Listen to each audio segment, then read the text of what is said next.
Hello everyone. आज हम करने वाले हैं इंपॉर्टेंट क्वेश्चन बिजनेस स्टैटिस्टिक्स के। स्टार्ट करते हैं। और स्टार्ट करने से पहले एक चीज़ और मैं बता देता हूँ कि ये सब्जेक्ट आपका न्यूमेरिकल है, ठीक है। जितना थियोरेटिकल पॉसिबल है, क्योंकि थ्योरी में भी वो क्वेश्चंस आते हैं, वो सारे आप मतलब जो थ्योरी और न्यूमेरिकल क्वेश्चंस होते हैं ना, वो बहुत बार क्या होता है चॉइस में आ जाते हैं।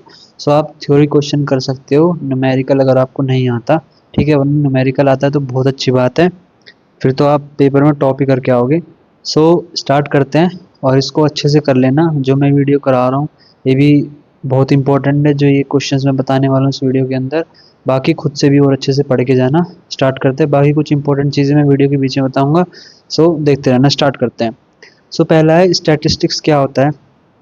Statistics is the science of collecting, classifying, presenting, analysing and interpreting numerical data.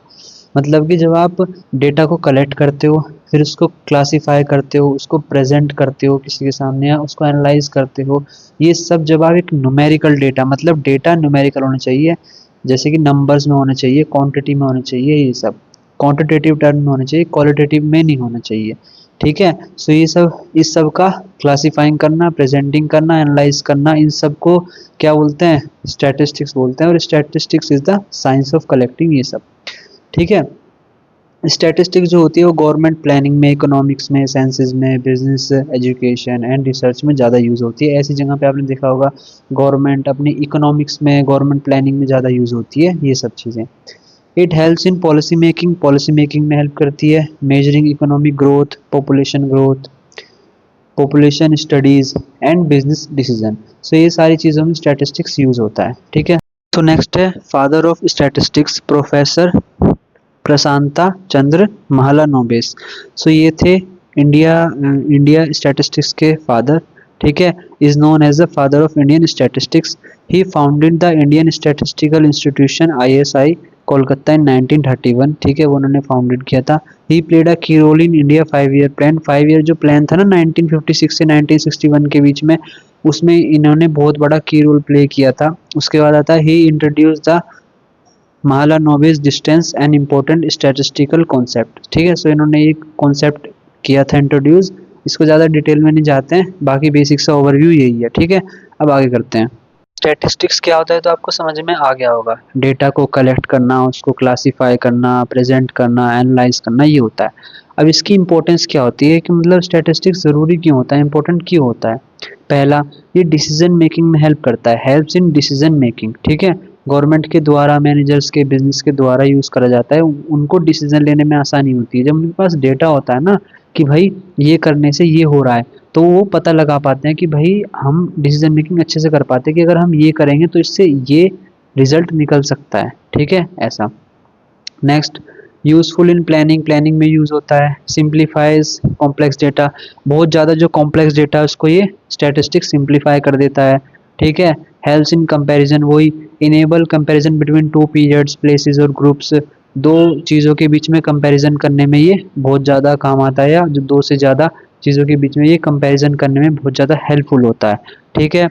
Used in business and industry, वही बिजनेस इंडस्ट्री में यूज़ होता है। कॉस्ट कंट्रोल करने के लिए, सेल्स एनालिसिस करने के लिए, कि भाई हमने कॉस्ट इतनी बढ़ा दी तो उसकी वजह से जो प्रोडक्ट का प्राइस है वो भी ज़्यादा बढ़ गया, ठीक है, ऐसा हो गया, तो उससे क्या असर पड़ रहा है फिर, ये सब। सपोर्ट रिसर्च वर्क, ये रिसर्च वर्क में, एक्सपेरिमेंट करने में, एकेडमिक रिसर्च में, इन सब में काम आता है। परफॉर्मेंस मेजर करने में काम आता है, ये इसकी इंपॉर्टेंस है। लिमिटेशन क्या है, deals only with numerical data. भाई न्यूमेरिकल डाटा पे ही काम करता है, जो नंबर्स लिखे होते हैं, ठीक है। ये क्वांटिटेटिव डाटा पे काम करता है, क्वालिटेटिव पे नहीं करता। जैसे कि फैक्ट लाइक होनेस्टी, इंटेलिजेंस, कि भाई कौन कितना इंटेलिजेंस है ये कोई पता नहीं लगा सकता, ठीक है। इसका स्टेट मतलब कोई ऐसा टूल नहीं है। लेकिन कितनी सेल्स हुई ये तो लिखा रहता है ना, कि भाई 5 करोड़ की सेल हो गई, पाँच पाँच गाड़ियां बिक गई, 10 गाड़ियां बिक गई, ये तो होता है। लेकिन कोई कितना इंटेलिजेंट है, उसको कितना अच्छा लगा, वो कितना खुश है, ये आप लिख के बता सकते हो कि वो 10% खुश है, 20% खुश है, नहीं बता सकते। तो इसकी लिमिटेशन आती है कि ये सिर्फ नंबर्स में डील करता है। नॉट एग्जैक्ट साइंस, ये एग्जैक्ट साइंस नहीं है। Result are approximate, not 100% accurate. मतलब जो रिजल्ट निकलते हैं ना इससे, वो 100% एक्यूरेट नहीं होते, लगभग सही होते हैं, आसपास, एकदम एक्यूरेट नहीं होते, ये होता है नॉट एग्जैक्ट साइंस। साइंस क्या होती है, एकदम फैक्ट होती है, कि भाई अगर आप किसी पेपर को जलाओगे तो ये रिएक्शन होगा, ये तो कन्फर्म है, वो होगा ही होगा। लेकिन इसके साथ ऐसा नहीं है। इसमें अगर ऐसा हो सकता है कि आपने प्रोडक्ट की, जो आपका प्रोडक्ट है उसकी कॉस्ट बढ़ा दी। ठीक है, स्टैटिस्टिक्स क्या बोल रहा था कि भाई आप हल्की सी कॉस्ट बढ़ा दोगे तो ज़्यादा फर्क नहीं पड़ेगा। लेकिन जब एक्चुअली में जब निकला रिजल्ट, लोगों ने वो सामान खरीदना ही बंद कर दिया हल्की सी कॉस्ट बढ़ते ही, तो मतलब क्या हुआ, ये ज़्यादा एक्यूरेट नहीं हुआ। ठीक है, मिसयूज, इम्पॉसिबल, रॉन्ग डाटा, गलत डाटा जो होता है वो मिसलीडिंग होता है, मिसयूज हो सकता है, मतलब डेटा को ज़्यादा वो करता है। खराब अगर डाटा कलेक्ट किया होगा तो उससे दिक्कत हो सकती है। Does not show full picture, depends on data quality. अगर आपने डाटा अच्छे से कलेक्ट किया है तो फिर अच्छा रिजल्ट निकल सकता है। ठीक है, वरना नहीं निकलेगा, ये इसकी लिमिटेशंस हैं। लिमिटेड स्कोप है इसका। ठीक है, कैन बी कंफ्यूजिंग, कंफ्यूजिंग भी हो सकता है क्योंकि बहुत सारे कॉम्प्लेक्स मेथड यूज होते हैं। कोई जिसको स्टैटिस्टिक्स समझ आता है वही पता लगा पाता है कि ये डाटा कहना क्या चाह रहा है, वरना नॉर्मल पीपल जिन्होंने ये सब पढ़ा नहीं होता उसको समझ नहीं आएगा ये है क्या। ठीक है, सो ये इसकी लिमिटेशन होती है स्टैटिस्टिक्स की। और हाँ, अगर आप मेरी वीडियो यहाँ तक देख रहे हो तो चैनल को सब्सक्राइब कर देना, जल्दी से 1000 करवा दो, और वीडियो को लाइक कर देना और कमेंट करके बताना कोई भी डाउट हो तो। ठीक है, नेक्स्ट है census method. Census is a method of collecting data from each and every unit of population. Example population census of India where data is collected from all citizen. मतलब कि सेंसस जो होता है ना, census is a method of collecting data from each and every unit. So जैसे कि जब population count होती है, ठीक है, हर एक 10 साल में पॉपुलेशन का डेटा आता है। ठीक है, काउंट होती है। सो उससे क्या होता है ना, जैसे आखिरी बार 2011 में हुआ था, 2021 में इसलिए नहीं हो पाया, क्यों, क्योंकि कोविड आ गया था। ठीक है, सो आपका जो ये पॉपुलेशन काउंट होता है ना, जो गवर्नमेंट के लोग होते हैं या जो भी होते हैं काम करने वाले इसके अंदर, वो घर घर जाते हैं और वहाँ से पता लगाते हैं कि भाई आपके घर में कितने लोग हैं, किसकी क्या एज है, कितने मेल हैं, कितने फीमेल हैं। ऐसी चीज़ें जो भी डेटा उनको ज़रूरी होता है वो पता लगाते हैं। सो ये होता है सेंसस। जब आप ईच एंड एवरी यूनिट हर एक किसी के पास जा जाके, आदमियों के पास जाके डेटा कलेक्ट करते हो, इसको बोलते हैं सेंसस। ठीक है, कवर एंटायर पॉपुलेशन, भाई पूरी पॉपुलेशन, पूरी इंडिया की पॉपुलेशन काउंट करी जाती है, पूरा ये काउंट होता है। Data is detailed and accurate, data detailed होता है और एक्यूरेट होता है। क्यों, क्योंकि भाई आप इंडिया में 150 करोड़ लोगों का डाटा कलेक्ट कर रहे हो, तो बहुत ज़्यादा डिटेल में भी होता है और एक्यूरेट भी होता है। Require more time, money and man power, जैसे कि है भाई पूरे इंडिया में कितने लोग रह रहे हैं, कहाँ कहाँ जाना पड़ता है। सोचो कितनी जगह, अलग अलग जगह में सोसाइटीज़ में लोग रहते हैं, वहाँ जा जा के घरों के अंदर पता लगाना पड़ता है। तो बहुत ज़्यादा समय, पावर, मैन पावर रिक्वायर्ड होती है और पैसा बहुत ज़्यादा जाता है इसके अंदर। ठीक है, suitable for small population, small population के लिए जनरली बहुत ज़्यादा सूटेबल रहता है क्योंकि डाटा अच्छा निकल पाता है। बड़ी पॉपुलेशन में हो सकता है कि थोड़ा मिसलीड हो जाए कि भाई कुछ लोग कुछ टाइम यहाँ रहते थे फिर वहाँ से वहाँ चले गए, ऐसा। पर वो गवर्नमेंट के पास अपने अलग टूल्स होते हैं जिससे कि वो पता लगा पाती है। एडवांटेज क्या होते हैं, बहुत ज़्यादा एक्यूरेसी होती है। ठीक है, no sampling error, no sampling error नहीं होती इसमें, मतलब कि वही दोबारा से डाटा का रिपीट होना, ऐसा। कंप्लीट इन्फॉर्मेशन अवेलेबल, सारी इन्फॉर्मेशन अवेलेबल हो जाती है। डीमेरिट्स, बहुत ज़्यादा कॉस्टली है, टाइम कंज्यूमिंग है और बहुत बड़ी पॉपुलेशन के ऊपर सुटेबल नहीं है। ठीक है, बहुत ही बड़ी पॉपुलेशन के अंदर गवर्नमेंट, इंडिया की गवर्नमेंट भी कैसे कैसे करती है वो उनको ही पता है भाई। 150 करोड़ लोगों के, मतलब लोगों के वैसे घरों में जाना, वहाँ पर लोग जो रह रहे हैं गाँव में जाना, हर जगह जा जाके डेटा को पता लगाना, तो ये बहुत ज़्यादा बड़ी पॉपुलेशन के लिए सूटेबल नहीं होता। ठीक है, इसका डीमेरिट है, बाकी इजी है ये। सो आगे करते हैं। नेक्स्ट है sampling method. Sampling is a method of collecting data from small representative part of population. Example survey 1000 voter to know election opinion. मतलब कि जैसे कि सैम्पलिंग, मतलब कि बड़े एरिया पे ना जाके कम।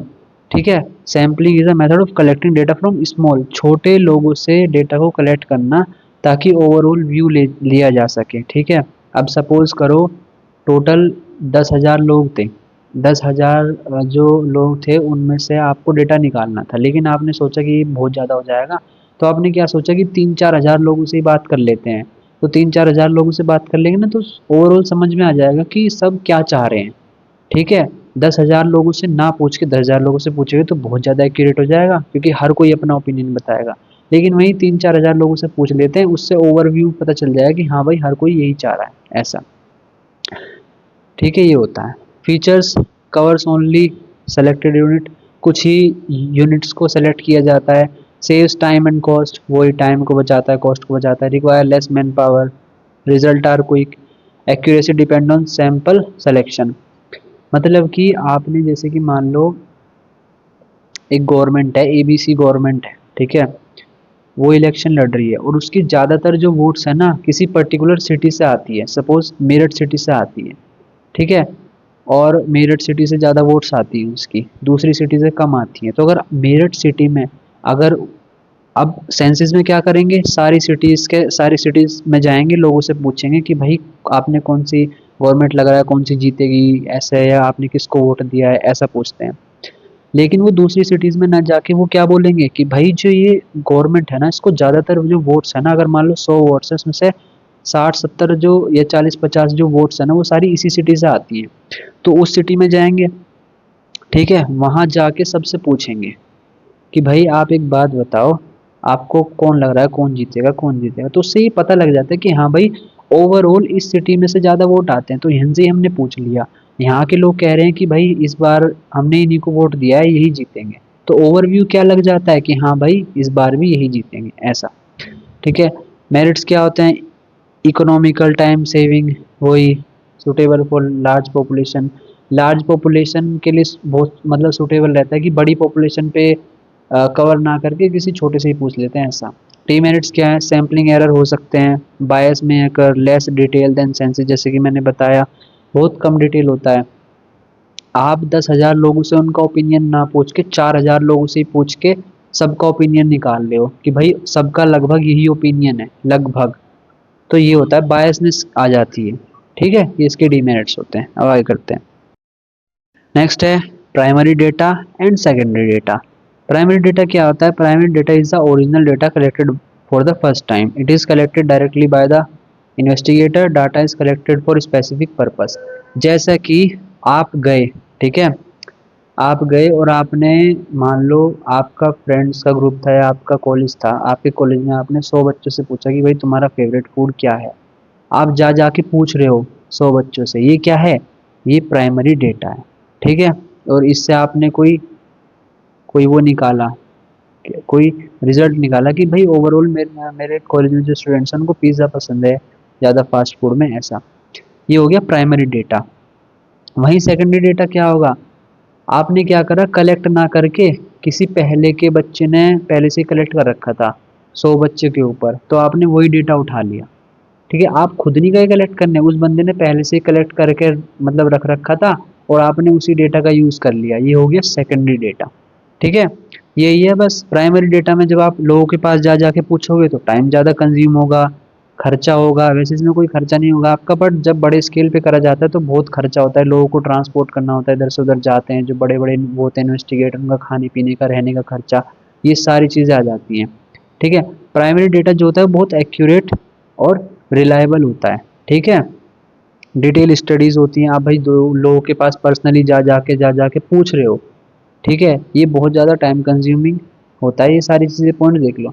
सेकेंडरी डेटा क्या, आउटडेट हो सकता है। भाई जो डेटा आपने, सपोज आपने पिछले, आपने कोई डेटा उठाया था कि 100 लोगों का डेटा कलेक्ट करा था आपके किसी कॉलेज के स्टूडेंट ने। ठीक है, हो सकता है वो मतलब पिछले साल पुराना डेटा उठा लिया हो आपने, 6-7 महीने पुराना उठा लिया हो, तो डेटा क्या है भाई, पुराना हो चुका है ना। ऊपर से ओरिजिनल भी नहीं है, आपने किसी और का डाटा उठाया है वो। ठीक है, ऑलरेडी कलेक्टेड डाटा को सेकेंडरी डाटा बोलते हैं। ठीक है, ये सब। It is easy and quick to collect. भाई प्राइमरी डाटा में क्या हो रहा था, आप लोगों के पास जा रहे थे, कलेक्ट कर रहे थे। सेकेंडरी डाटा में क्या करा, आपने सर्च करा, आपने किसी दोस्त से पूछ लिया कि भाई तेरे पास उसका डाटा है क्या जो तूने पिछले साल कलेक्ट किया था। उसने कहा हाँ ये रहा, उसने उठा के आपके हाथ में दे दिया, आ गया आपके पास डाटा। क्विक और इजी भी है कलेक्ट करना। सो ये होता है। आउटडेटेड भी हो सकता है, लेस रिलायबल हो सकता है, क्यों, क्योंकि किसी और ने कलेक्ट किया है, हो सकता है भाई उसने ऐसे ही लिख दिया हो और आपने उसी को उठा लिया हो, वो भी तो बंदा झूठ लिख सकता है ना अपने डाटा में। सो ये होता है। अब आगे करते हैं। नेक्स्ट है मीन मीडियन मोड। ये बहुत इंपॉर्टेंट है, काफ़ी ज़्यादा इंपॉर्टेंट है। इनको अच्छे से देख लेना होते क्या हैं। ठीक है, पॉइंट्स में इतना नहीं बताऊंगा आपको, ओवरऑल ही बता दूंगा कि क्या होता है, एग्जाम्पल के थ्रू जो लिखे हैं इसमें। ठीक है। मीन क्या होता है? मीन, इसको अर्थमेटिक मीन भी बोलते हैं। Mean is the average of given data. It is calculated by adding all values and divide by number of values. So ये होता है। नीचे एग्जांपल देखो, 10, 20, 30, 40 ही लिखा हुआ है, ये है डाटा, आपके पास डाटा दे दिया। अब इसका बोला कि मीन निकालना है आपको। आपने सारा प्लस कर दिया, 10 प्लस 20 प्लस 30 प्लस 40, और टोटल कितने थे? ये 4 थे डिजिट्स, तो इनको 4 से डिवाइड कर दिया। ओवरऑल आपका एवरेज क्या आ गया? 25 आ गया। यही है बस सारा। जो भी अगर आपको मीन बोला है निकालने के लिए, 20 वैल्यूज़ दी हैं, उन 20 की 20 वैल्यूज़ को आप लिख लो, उन सब नंबरों को ऐड कर लो, और जितनी भी वो उन सब नंबरों को जब ऐड करके जो आएगा उसको 20 से डिवाइड कर दो, ये निकल गया। सो मीन यही होता है, ठीक है, average of given data. It uses all observation. Mean is easy to understand and calculate. भाई बहुत इजी और अंडरस्टैंड हो जाता है, आराम से कैलकुलेट करना। वही तो है एवरेज निकालना नंबरों का। Main commonly used in economic and business में ज़्यादा यूज होता है, ठीक है। ये हो गया आपका मीन। इसका फॉर्मूला भी नीचे लिखा है, फॉर्मूला भी लिख के आ सकते हो। अगर क्वेश्चन आ गया तो आप देख लेना, कर लेना इसको, मतलब आगे न्यूमेरिकल की मीन निकालना है ऐसे। मीडियन क्या होता है? Median is the middle value of data. Data must be arrange in ascending और डिसेंडिंग ऑर्डर। आपको कोई डेटा दिया है, पहला काम आपको क्या करना है उसको, अगर उसका मीडियन निकालने के लिए बोला है तो या तो उसको असेंडिंग में अरेंज करो या डिसेंडिंग ऑर्डर में, छोटे से बड़ा या फिर बड़े से छोटा, 1 से 10 या फिर 10 से 1, ऐसे अरेंज कर लेना है आपको। अब सपोज उसने बोल दिया कि आपको निकालना है एवरेज, मतलब इसका बीच की वैल्यू निकालनी है। जैसे कि एग्जांपल में देखो, 5, 10, 15, 20, 25 ये है, ठीक है। अब इसमें बीच की वैल्यू क्या हो जाएगी? बीच की वैल्यू कितनी हो जाएगी? 15। क्यों? क्योंकि 2 इधर छूट गए, 5 और 10 इधर छूट गए, ठीक है, लेफ्ट हैंड में, और 20 और 25 छूट गए राइट हैंड में, और बीच में कौन सी वैल्यू बची? 15। तो ये हो गया मीडियन। इसका फॉर्मूला भी यही होता है। अब ये तो नंबर जो है ना, ये ऑड नंबर है, 5 एक ऑड नंबर है। वहीं अगर 6 दिया होता तो दिक्कत हो जाती, तो आपको समझ नहीं आता कि मिडिल वैल्यू क्या है। तो आपको क्या करना है, अगर इवन नंबर है, if number of item are even, median is the average of 2 middle value. फिर आपको क्या करना है, 2 मिडल वैल्यू निकालनी है और उन दोनों को प्लस करके उन दोनों का एवरेज निकाल देना है, जैसे कि आपने मीन में देखा, ठीक है, ऐसा करना है। अब जैसे कि मान लो यहाँ 5, 10, 15, 20, 25, मान लो 30 दे दिया होता, आगे 30 दे दिया होता, तो बीच की 2 वैल्यू कौन सी आ जाती?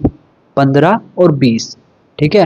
फिर 15 और 20 को प्लस करके 2 से डिवाइड कर दो, इनका एवरेज निकाल लो, ये हो गया आपका, ठीक है। सो आ जाएगी, वो हो जाएगा आपका मीडियन। या इसका फॉर्मूला भी है, ये भी आप देख सकते हो। इनके फॉर्मूले भी होते हैं इंडिविजुअल सीरीज, कंटिन्यूस सीरीज। मैंने सिर्फ इंडिविजुअल सीरीज के लिए, बाकी आप देख सकते हो आपके पेपर में कौन कौन से आते हैं, जो भी आपके कोर्स में पढ़ाए गए हैं वो आप कर सकते हो पेपर में, ठीक है। सो ये हो गया मीन, मीडियन। ऑड में तो सिंपल है, ठीक है, आधी डिजिट इधर छूट जाएंगी, आधी इधर छूट जाएंगी, बीच में बस एक ही वैल्यू मिलेगी आपको। और इवन में बीच की 2 वैल्यू उठा के उनको प्लस कर, उनका एवरेज निकाल देना प्लस करके, वही करके डिवाइड, ठीक है। सो ये हो गया मीडियन। अब आगे करते हैं। नेक्स्ट है mode. Mode is the value that occurs most frequently. Data में have one mode, more than one mode और no mode. It is easy to locate by inspection. Mode is not affected by extreme values suitable for qualitative data. It present the most common value used in the market research and fashion studies. So जैसे कि mode क्या है, basic सा, जैसे कि आप example देखो 2, 4, 4, 6, 8। सो बार बार कौन सा रिपीट हो रहा है? 4, 4 हो रहा है, 2 बार रिपीट हुआ है, सबसे ज़्यादा टाइम्स बार यही रिपीट हुआ है, तो ये क्या हो जाएगा? ये मोड हो जाएगा। फैशन में कैसे यूज़ होता होगा, सपोज एग्जांपल लेते हैं कि 5 कपड़े रखे थे, ठीक है, उसमें से एक कपड़ा बार बार सेल हो रहा है, बार बार उसको ही खरीद रहे हैं लोग, तो एक तरीके से वो उसको निकाल पाएंगे, भाई ये हमारा मोड है, इसको इस पे ध्यान देना है, ठीक है। ये होता है बेसिकली, ठीक है, जो बार बार मोस्ट फ्रिक्वेंटली अकर हो रहा है उसको बोलते हैं मोड, ठीक है। अब यहाँ पर दिया होता सपोज 2, 4, 6, 6, 6, 8, तो 6 3 बार आ गया तो 6 मोड हो जाएगा यहाँ पे, ठीक है। मोड जो होते हैं, डाटा है वन मोड, एक मोड हो सकता है, एक से ज़्यादा भी हो सकता है, या बिल्कुल कोई मोड हो ही नहीं सकता। ऐसा भी हो सकता था ये 2, 4, 6, 8 भाई कोई भी बार रिपीट नहीं हो रहा, तो इसमें कोई भी मोड नहीं है, ऐसा। नेक्स्ट है in a batch of 15 students, ये आपका प्रीवियस ईयर का जो क्वेश्चन है उसका ये सेकंड क्वेश्चन है जो 3 नंबर के मार्क्स में आता है। ठीक है, in a batch of 15 students 5 were failed in test, the marks of 10 student the marks of 10 student who passed were, दे दिए मार्क्स, दे दिए आपको। बाकी टोटल देखो 15 स्टूडेंट थे, 15 में से 5 तो फेल हुए पड़े हैं और 10 पास हैं। जो पास हैं उनका हमें नंबर दे दिए कि भाई ये नंबर आए हैं उनके। तो सबसे पहले आपने क्या किया, जिन 10 लोगों के नंबर दे रखे हैं ना उनको अरेंज कर दिया, 4 5 6 7 7 8 8 9 9 ऐसे। अब इससे आपको एक चीज़ पता चली होगी कि 4 ये सारे स्टूडेंट पास है जिनके 4 नंबर है, तो इसका मतलब जिनके 3 2 1 नंबर है वो फेल है। ठीक है, तो मतलब 5 स्टूडेंट फेल है, हमें ये नहीं पता कि कौन से 5 स्टूडेंट फेल है। एक तो नॉर्मल आप फॉर्मूला लगाओ, 15 प्लस 1 डिवाइड बाय 2, वही मीडियन का जो फॉर्मूला था, तो 8th टर्म आया। अब जैसे कि आपको दिख रहा होगा जो मैंने हाईलाइट किया है ब्लू कलर से, ABCDE, ये वो स्टूडेंट्स है 5 जो फेल हुए हैं, इनके नंबर नहीं पता। सो मैंने सिंपल लिख दिया कि ABCDE और बाकी के जो 4 5 6 7 7 थे वो जैसे अरेंज थे वैसे ही लिख दिया आगे। ठीक है, ये हो गया। सो अब हमें क्या करना है, अब हमें ये देखना है कि 8th पोजीशन पे हमने मीडियन तो निकाल दिया, 15 प्लस 1 डिवाइड बाय 2।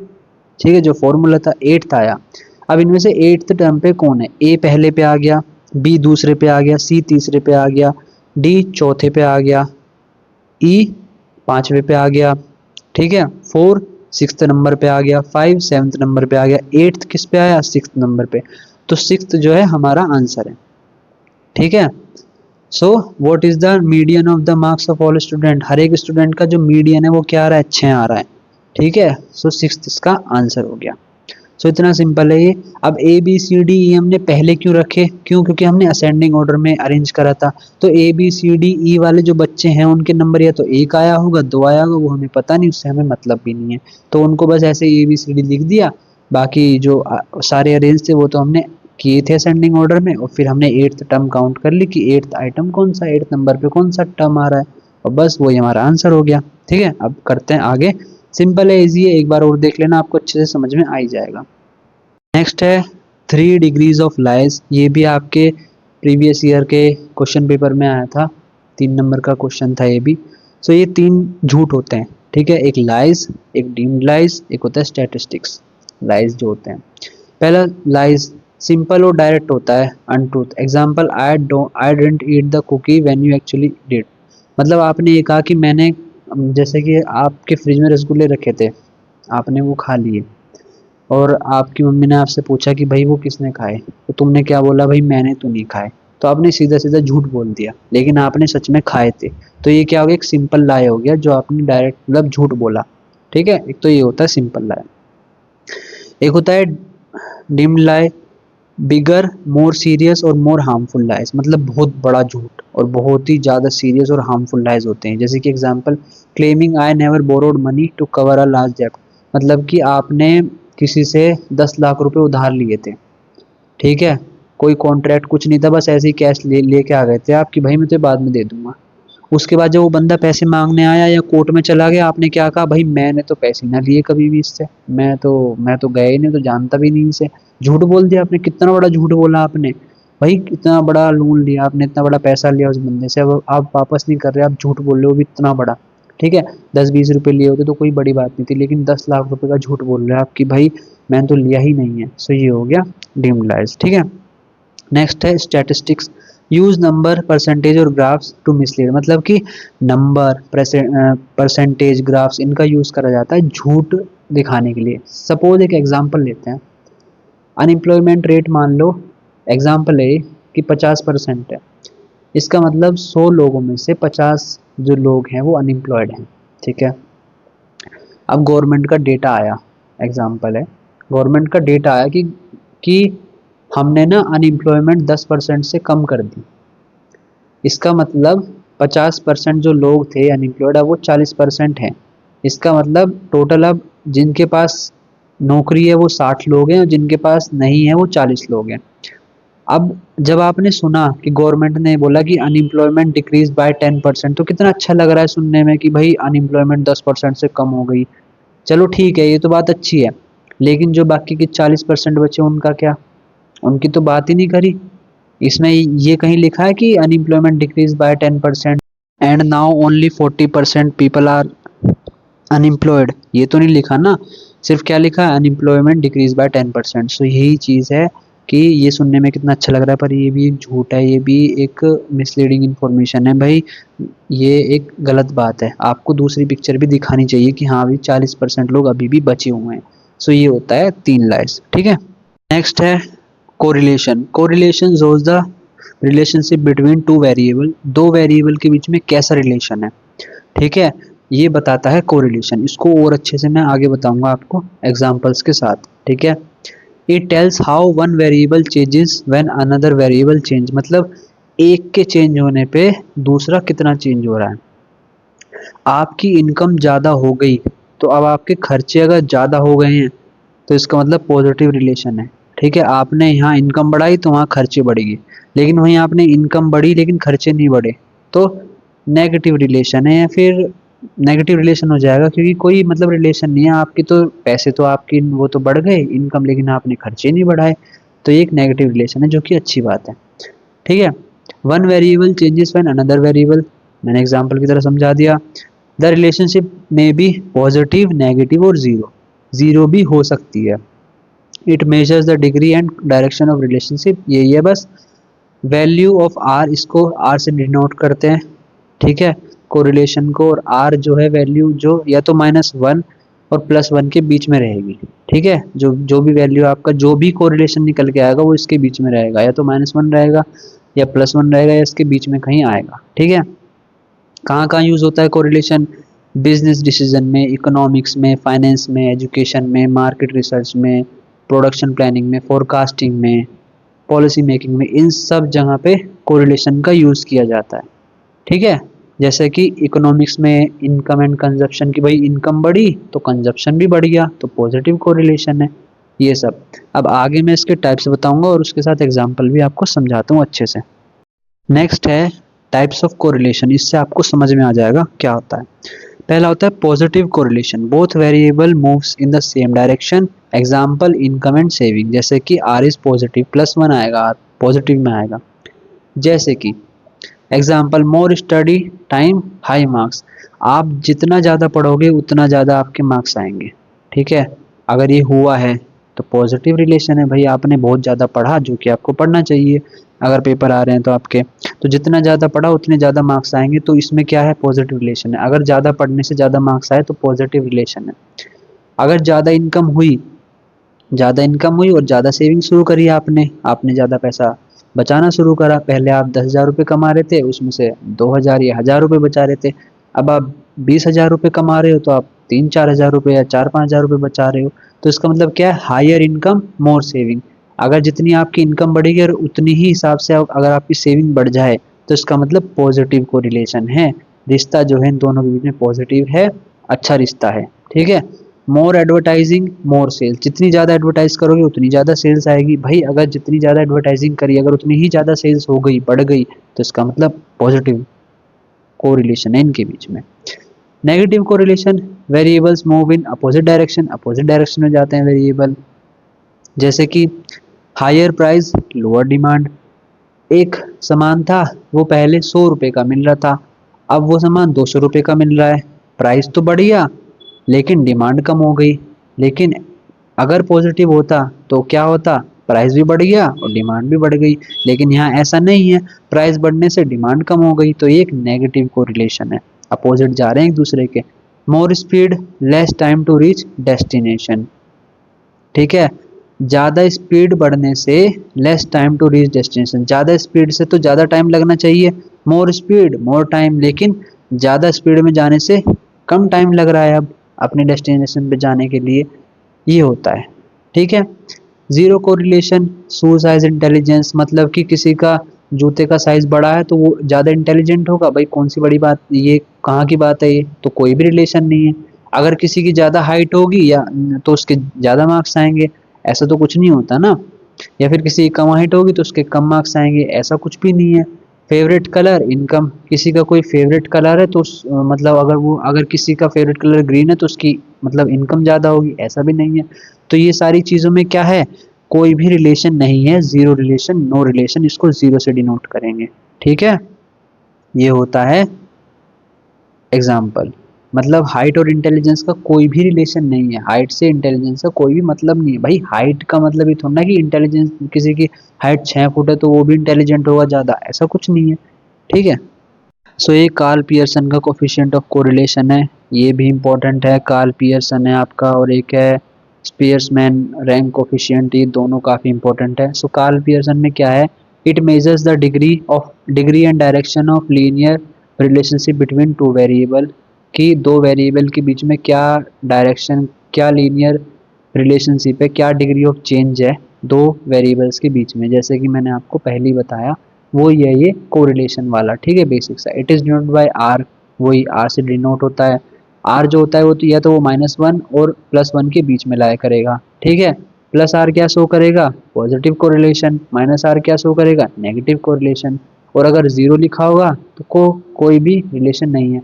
अगर आ जाता है ना थ्योरी में कि कार्ल पियर्सन का कोफिशिएंट ऑफ कोरिलेशन है क्या, क्या चीज़ है ये सारे पॉइंट्स लिख के आ जाना, आराम से नंबर मिल जाएंगे। ठीक है, और फॉर्मूला भी हो सके तो याद कर लेना, बहुत ही अच्छी बात हो जाएगी फिर तो। ठीक है, it uses actual numerical value, numerical value का यूज़ होता है, मोस्ट एक्यूरेट होता है, वाइडली यूज़ होता है। ठीक है, it is affected by extreme value, ज़्यादा ही एक्सट्रीम वैल्यू हो जाती है तो ये बहुत अफेक्ट हो जाता है बड़ी बड़ी वैल्यूज़ के ऊपर, बहुत ज़्यादा छोटे डेटा के लिए मतलब ज़्यादा खतरनाक वैल्यूज़ के ऊपर ये ज़्यादा काम नहीं करता, छोटी मोटी वैल्यूज़ पे काम अच्छे से कर जाता है। ठीक है, जैसे कि मैंने एग्जांपल दिया था पहले भी, relationship between advertising expenditure and sales, अगर एडवर्टाइजिंग एक्सपेंडिचर बढ़ेगा तो सेल्स भी बढ़ेंगी, तो पॉजिटिव कोरिलेशन होगा। अगर एडवर्टाइजिंग के बढ़ने से सेल्स नहीं बढ़ी तो नेगेटिव कोरिलेशन होगा। ठीक है, सो ये होता है कार्ल पियर्सन का कोफिशिएंट ऑफ कोरिलेशन, बेसिक सा यही है। इसके न्यूमेरिकल्स भी आते हैं, आ सकते हैं। सो न्यूमेरिकल मैं नहीं करा रहा हूँ, ये एक न्यूमेरिकल सब्जेक्ट है, ये सारे जो सब्जेक्ट हैं इसमें बहुत टाइम लगेगा न्यूमेरिकल समझाने में, पूरा कॉन्सेप्ट होते हैं काफ़ी बड़े बड़े। सो बेसिक सा आप थ्योरेटिकली ये मतलब लेके चलो, बाकी आपके कॉलेज में अच्छे से कराया होगा, आप वहाँ से भी देख सकते हो, पढ़ सकते हो, क्वेश्चन की प्रैक्टिस कर सकते हो पेपर में। ठीक है, नेक्स्ट है स्पीयर्समैन रैंक कोफिशिएंट ऑफ कोरिलेशन। ठीक है, पी और आर एस को ऐसे होता है, it measures correlation using marks instead ranks instead of actual value, rank का यूज करा जाता है एक्चुअल वैल्यू की जगह पे। ठीक है, it is note by P R H O और आर एस। ठीक है, value lies between -1 and +1, it is used when ranks are given, ये तभी यूज होता है जब रैंक गिवन होती है। सुटेबल किसके लिए होता है, क्वालिटेटिव डाटा के लिए बहुत सुटेबल रहता है। ठीक है, जो कार्ल पियर्सन का था वो था क्वांटिटेटिव डाटा के लिए था सुटेबल, ये क्वालिटेटिव डाटा के लिए काफ़ी सुटेबल है, जैसे कि intelligence, beauty, preference. It is less affected by extreme value, it is less affected by extreme value, मतलब बड़ी एक्सट्रीम वैल्यूज पे कम अफेक्ट होता है, इतना अफेक्ट नहीं होता। इजी टू कैलकुलेट होता है, और ये आप इसका फॉर्मूला देख सकते हो। ठीक है, अब इसका एग्जाम्पल से आपको अच्छे से समझ में आ जाएगा। सपोज दो टीचर हैं, ठीक है, दो टीचरों के स्टूडेंट्स हैं, एक इंग्लिश पढ़ाती है, एक मैथ पढ़ाती है सपोज। ठीक है, teacher A gives rank based on the written exam, एक जो टीचर ए है ना, उसने जो आपकी कौन सी टीचर ली थी हमने, इंग्लिश और मैथ की ली थी ना, तो इंग्लिश की जो टीचर है उसने जो मार्क्स दिए हैं आपको, रैंक दी है, आपके रिटर्न एग्जाम के ऊपर दी है। अगर आपने एग्जाम अच्छे से करे हैं तो वो आपको उस हिसाब से रैंक देगी, जिसने सबसे अच्छा एग्जाम, सबसे अच्छे मार्क्स स्कोर करे होंगे वो सबसे ऊपर रहेगा बच्चा। ठीक है, सो ये टीचर ए है हमारी इंग्लिश की टीचर। अब टीचर बी है मैथ की टीचर, मैथ की टीचर ने क्या सोचा कि भाई जो क्लास में जितना पार्टिसिपेट करेगा, जितना बोर्ड पे आंसर मैं कुछ पूछूंगी वो बताएगा, बार बार क्वेश्चंस के आंसर देगा खड़े होके, मैं उसको सबसे ऊपर रखूंगी रैंक पे। अब सपोज करो टीचर, इंग्लिश की टीचर जो थी, उसमें जो बच्चा था, सपोज करो आनंद नाम का बच्चा था, वो उसने अच्छे स्कोर, एग्जाम में अच्छा स्कोर किया और वो सबसे ऊपर आया। ठीक है, वहीं मैथ में उसने अच्छे से पार्टिसिपेट किया, उसमें भी वो ऊपर आया। तो इसका मतलब क्या है, if most students get almost the same rank, अगर टीचर ए और टीचर बी ने दोनों बच्चों को सेम रैंक दी है, मतलब टीचर जो इंग्लिश का टीचर था उसमें भी बच्चों को लगभग यही रैंक मिली है, टीच और जो मैथ का टीचर था उसने भी यही रैंक दी है, ठीक है। तो इसका मतलब क्या है, if most students get almost the same rank from both teacher then the Spearman rank correlation is high and positive, वो हाई और पॉजिटिव होगा, ठीक है। जैसे कि एक ए स्टूडेंट था, इंग्लिश वाले टीचर ने उसको फर्स्ट रैंक दी और मैथ वाले टीचर ने उसको सेकंड रैंक दी, तो इसका मतलब एक टीचर ने तो फर्स्ट रैंक दी, एक ने सेकंड रैंक दी, तो इसका मतलब इसमें क्या है, लो नेगेटिव कोरिलेशन है, जीरो और जीरो भी हो सकता है, या कोरिलेशन जो है वो नेगेटिव रिलेशन है, ठीक है। एक टीचर ने तो उसे अलग रैंक दी, दूसरे ने अलग रैंक दी। वहीं अगर ए ने उस टीचर ए ने उसको फर्स्ट रैंक दी और टीचर बी ने भी उसको फर्स्ट रैंक दी, तो इसका मतलब इनमें पॉजिटिव और हाई कोरिलेशन है, ठीक है। ये आप एग्जाम्पल लिख के आ सकते हो और ये सारे पॉइंट लिख के आ सकते हो अपने पेपर में, अगर ये थ्योरेटिकल में आता है, बाकी न्यूमेरिकल भी आ सकते हैं इसके, तो देख लेना। बाकी आगे करते हैं। नेक्स्ट है coefficient of variation. Coefficient of variation is a measure of relative dispersion, कि मतलब दो चीज़ों के बीच में कितना वेरिएशन हो रहा है, कितना उतार चढ़ाव हो रहा है। It shows variation in relation to the mean. It used to compare consistency of two or more data series. CV is expressed in percentage. Coefficient of variation ये याद रखना, ये परसेंटेज में एक्सप्रेस करा जाता है। फॉर्मूला इसका लिखा ही है आपको, CV का standard deviation divide by mean into 100। Lower CV indicates greater consistency, higher CV indicates more variability, मतलब हायर अगर 80-90% आ गया तो इसका मतलब दोनों डेटा के बीच में बहुत उतार चढ़ाव हो रहा है, ठीक है। ये कहाँ यूज होता है, बिजनेस, इकोनॉमिक और स्टैटिस्टिक्स में। अब एग्जांपल लेते हैं। एक suppose two companies give salary to employ, दो कंपनी है अपने एम्प्लॉयज को सैलरीज देती हैं। जो कंपनी ए है उसकी सैलरी वेरिएशन में लो है, इसका मतलब कि कंपनी ए जो है ना अपने एम्प्लॉय की सैलरी को ज़्यादा बढ़ाती घटाती नहीं है, अपने एम्प्लॉय की सैलरी को आसपास ही रखती है, ठीक है। मतलब कभी 10,000 हो गई, कभी 11 कर दी, कभी 10.5 कर दी, कभी 11.5 कर दी, बहुत आसपास रखती है कंपनी ए, ठीक है। वही कंपनी बी जो है उसकी सैलरी में बहुत हाई वेरिएशन रहता है, मतलब कि अगर कभी कंपनी वो 9,000 सैलरी कर देगी, कभी अच्छा हो गया तो 12,000 कर देगी, कभी 13,000 कर देगी, कभी 6,000 8,000 कर देगी, बहुत ही उतार चढ़ाव हो रहा है एम्प्लॉय की सैलरीज में, सो ये हाई वेरिएशन हो गया। अब कंपनी ए जो है उसका जो लोअर वेरिएशन था वो क्या दिखाता है, मोर कंसिस्टेंसी, मतलब कि जो डेटा है ना वो आसपास है तो ज़्यादा कंसिस्टेंसी है उसके डेटा में। लेकिन कंपनी बी जो है उसका जो डेटा है उसमें बहुत उतार चढ़ाव है, इसका मतलब उसके जो डेटा में लेस कंसिस्टेंसी है, बहुत कम कंसिस्टेंसी है। सो ये होता है कोफिशिएंट ऑफ वेरिएशन, कि इसको एक्सप्रेस परसेंटेज में करा जाता है और फॉर्मूला आपको इसमें लिखा ही है। अगर ये परसेंटेज कम आ रहा है इसका मतलब बहुत ग्रेटर कंसिस्टेंसी है, और अगर ये परसेंटेज ज़्यादा आ रहा है तो मतलब मोर वेरिएबिलिटी है, वेरी करते हैं दूसरे से, एक अगर आसमान है तो दूसरा ज़मीन है, ठीक है। ऐसा एक अगर समुंदर है तो दूसरा एक तालाब है, ऐसा दोनों में बहुत फ़र्क हो जाएगा, ठीक है। वेरिएबिलिटी हो जाएगी, बहुत बड़ा चेंज हो जाएगा, उतार चढ़ाव बहुत ऊपर नीचे रहेगा। सो ये होता है कोफिशिएंट ऑफ वेरिएशन। अब आगे करते हैं। नेक्स्ट है geometric mean. Geometric mean is a type of average based on multiplication. देखो पहले जो हम निकाल रहे थे ना, आपने मीन मीडियन मोड करे होंगे, तो मीन में तो क्या था, प्लस करके हम एवरेज निकाल लेते, ठीक है। लेकिन जियोमेट्रिक मीन में क्या होता है, मल्टीप्लाई करके निकालते हैं। कैसे, geometric mean is a type of average based on multiplication. It is used when values show growth ratios और percentage। जब वैल्यू या तो ग्रोथ में हो कि भाई 10%, 20%, 30%, ऐसा मतलब ग्रोथ में हो, या फिर रेशियो में हो या परसेंटेज में हो। It is calculated by taking the product of all values, सारी वैल्यूज़ का प्रोडक्ट लिया जाता है, मल्टीप्लाई करा जाता है, ठीक है। It is less than arithmetic mean, less than arithmetic mean होता है। It is not affected much by extreme value, ज़्यादा बड़ी वैल्यू से ज़्यादा अफेक्ट नहीं होता।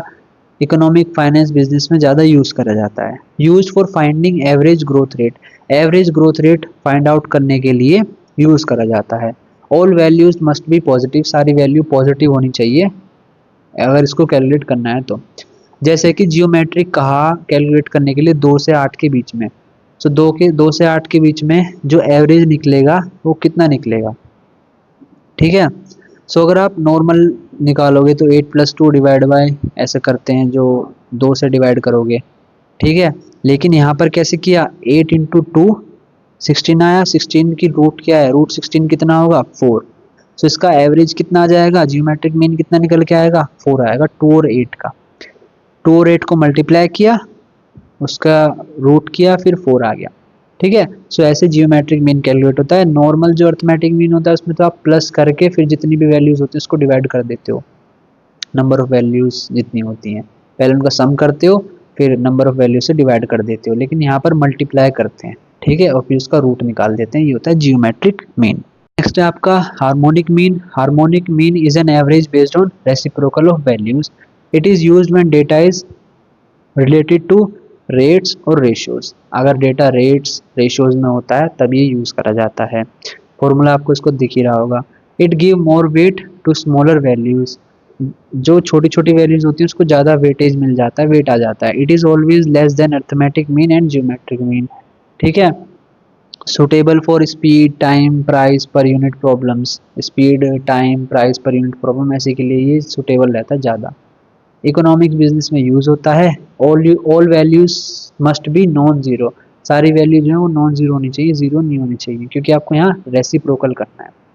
अब जैसे कि हार्मोनिक मीन बताना है आपको, shows true average of rates, ये ट्रू एवरेज बताता है।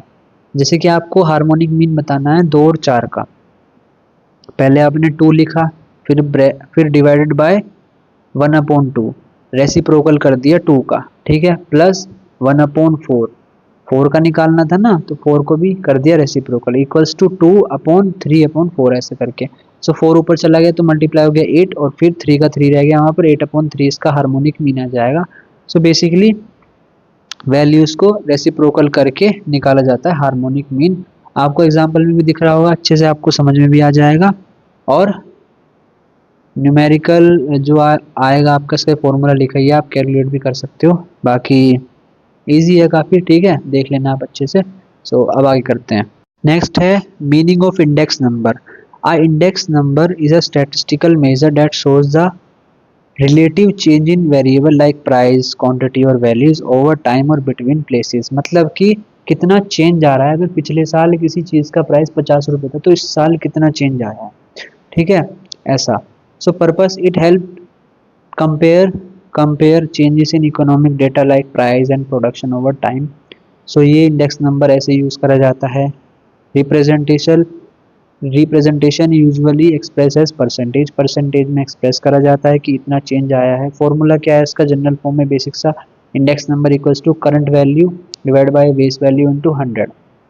एग्जांपल लेते हैं, if the price of rice was 50 last year, ठीक है, एंड 60 दिस ईयर, पिछले साल 2024 में किसी राइस का प्राइस सपोज 50 रुपये रहा और इस साल 60 रुपये हो गया, तो कितने से बढ़ा ये पता लगाना है, ठीक है।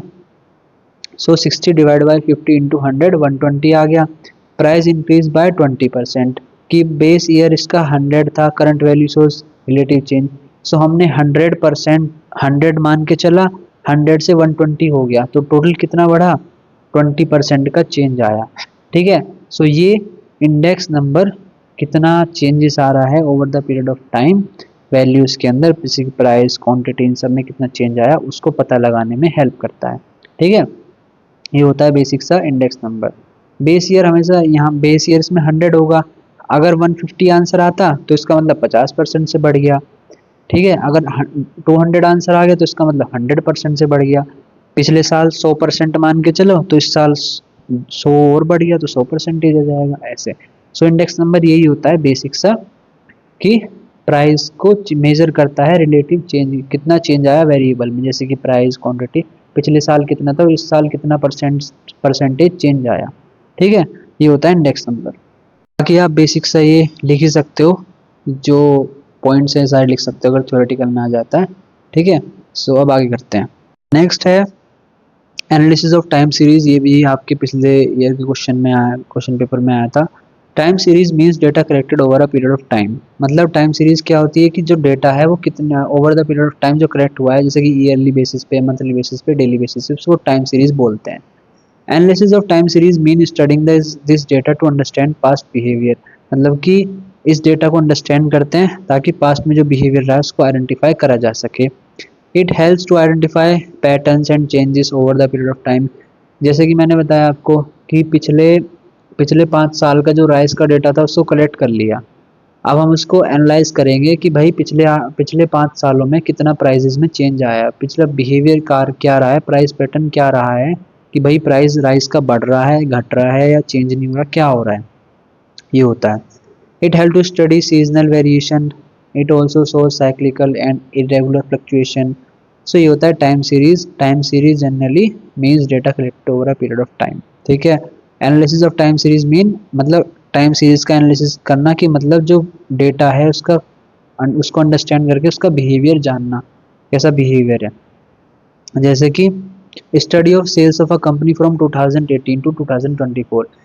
आपने किसी एक कंपनी की सेल्स का डेटा उठाया 2018 से 2024 का, उस डेटा को आपने स्टडी करा और उससे आपको ये पता चला कि भाई हर साल उन्होंने एवरेज 10% की ग्रोथ आ रही है कंपनी के अंदर, तो अगले 5-6 साल में उतनी परसेंट के आसपास ग्रोथ मिल सकती है।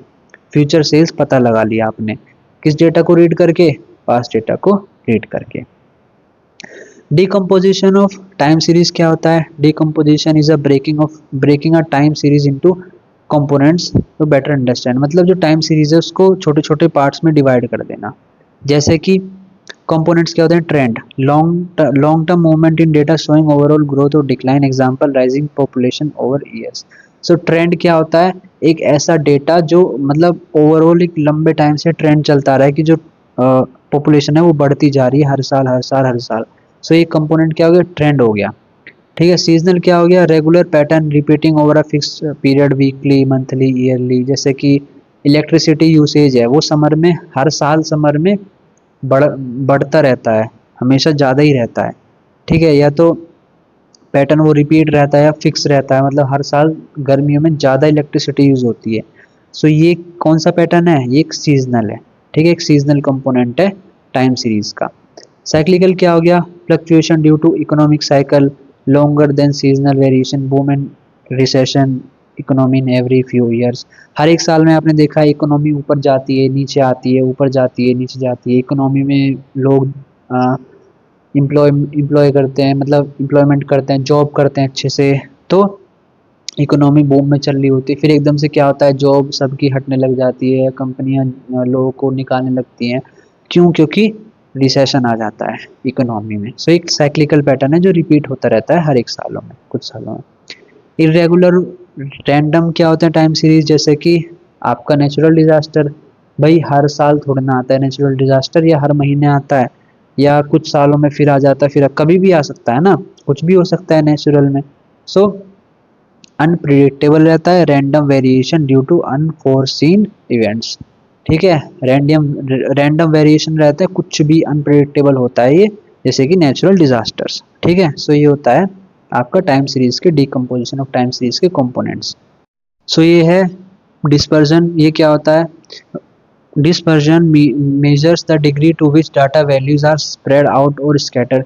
बेसिक सा मतलब ये है कि जो डाटा है वो कितना डिस्पर्स हो रहा है, कितना बदलाव, कितना चेंज आ रहा है उसमें। ठीक है। जैसे कि एग्जांपल लेते हैं, डाटा शीट ए 10, 12, 14, 16, 18।